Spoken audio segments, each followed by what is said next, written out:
Hola, ¿qué tal? Mi nombre es Alma Grecia de la Torre González. Soy estudiante de la licenciatura de Derecho en la Universidad Virtual del Estado de Guanajuato. Mi número de matrícula es el 21 30 60 57, con el asesor educativo Laura Karina Reyes Ramírez.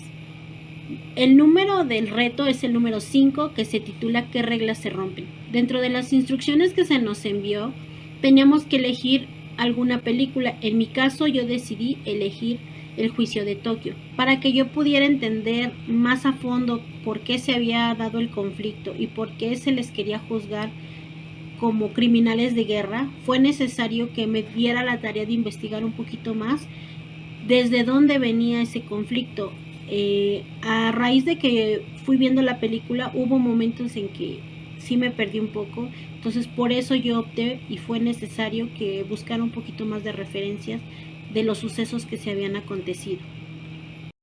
Japón ocupó gran parte del Pacífico, desde China hasta las islas neerlandesas, ya que estas islas representaban un lugar estratégico desde la Primera Guerra Mundial porque contenían petróleo y contenían caucho. Esto les facilitaba mucho moverse a los japoneses. Debido a la ocupación que Japón tenía en China, Estados Unidos, Italia y otros países decidieron darle un castigo económico a Japón. Por lo tanto, Japón ya no contaba con los recursos suficientes para poder solventar la guerra, siendo Indonesia uno de los blancos más importantes para poder accesar a lo que era el petróleo. En el año de 1931, Japón llega a Manchuria y 6 años después ataca a China. En el año de 1931, Japón entra a la República China de Nankín. Aquí se calcula que se realizaron bastantes atrocidades. Entre 200 y 300,000 personas vivieron atrocidades que quedaron registrados en la historia. Tras la rendición de Japón, se firma un documento el 2 de septiembre de 1945. Como consecuencia a esto trae que las potencias aliadas designen a alguien encargado de poner paz en Japón.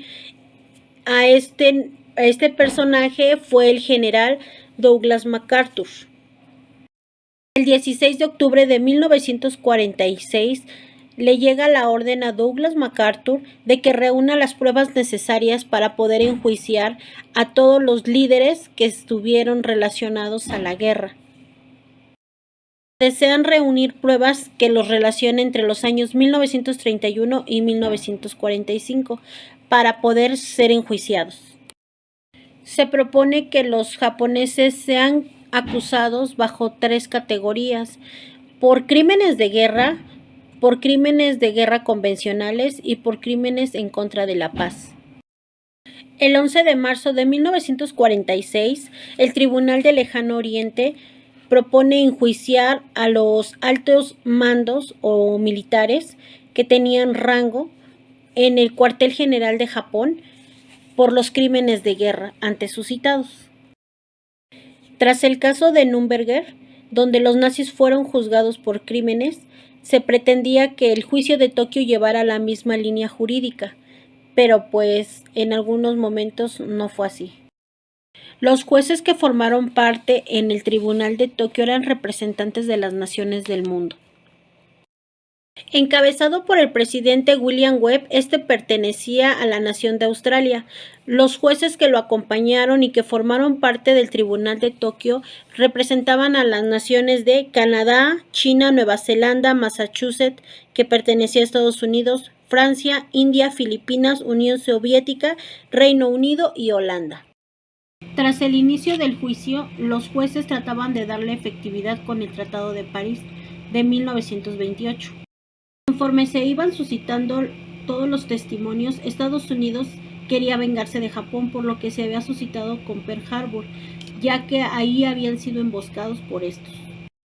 Estados Unidos tenía información de que la mano que había perpetuado todas las atrocidades era la del emperador, pero desafortunadamente MacArthur le hizo notar a Washington que si ellos culpaban al emperador o se le acusaba de algo, toda la nación japonesa se iba a desmoronar, ya que ellos lo tenían como un dios. Entonces, por lo tanto, fue una estrategia política de que Estados Unidos no culpara al emperador, sino encontrar archivos expiatorios en el caso de sus subordinados. En el banquillo de los acusados se nombraron a 28 militares o personas que tenían cargos públicos de alto nivel. Entre ellos denotaba un nombre importante, que era el de Togo Shigenori, señalándolo como uno de los principales responsables de todo lo que se había suscitado. En este caso, Togo nunca habló mal del emperador, al contrario, él se culpó a sí mismo, dejando al emperador exonerado de todo cargo. No nada más él, sino los 28 acusados se negaban a hablar del emperador, decían que él era inocente y que él siempre estuvo en contra de la guerra.